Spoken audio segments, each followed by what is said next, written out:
Salam. Hari ini saya nak bincangkan tentang hubungan kreatif kali ini antara pengarah dan penulis lakon layar. Antara hubungan yang paling penting sekali. Dia ada dua cara sebenarnya kerjasama antara penulis lakon layar dan pengarah filem ni. Pertama adalah apabila pengarah telah masuk dalam projek, pengarah boleh saja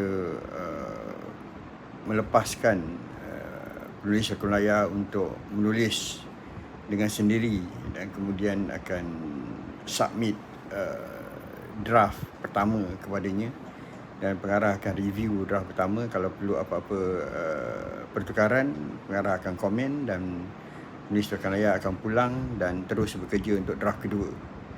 Itu apabila pengarah menyerahkan seluruh proses penulisan itu kepada penulis lakon layar. Dan proses kedua adalah pengarah menulis bersama penulis lakon layar. Saya telah melalui dua-dua proses ni.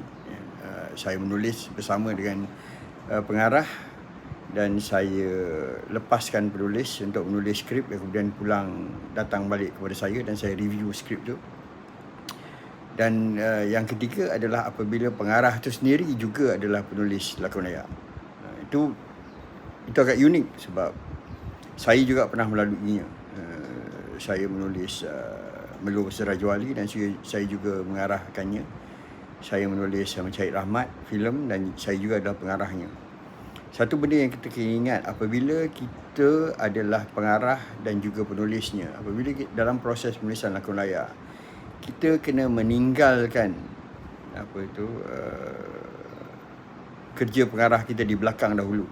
Maknanya kita apabila kita menulis, kita kena meletakkan diri kita sebagai seorang penulis lakon layar, bukan seorang pengarah. Kerana kalau tidak, memang akan mengambil masa yang sangat lama untuk kita menghabiskan lakon layar tu. Sebab kita tidak boleh berfikir sebagai, apabila menulis, kita tak boleh berfikir sebagai seorang penulis dan juga pengarah. Sebab kalau tidak, kita akan sibuk untuk fikirkan macam-macam, termasuk shots, termasuk macam mana kita arrange scene tu. Padahal kita kena concentrate untuk menulis lakon layar itu sahaja.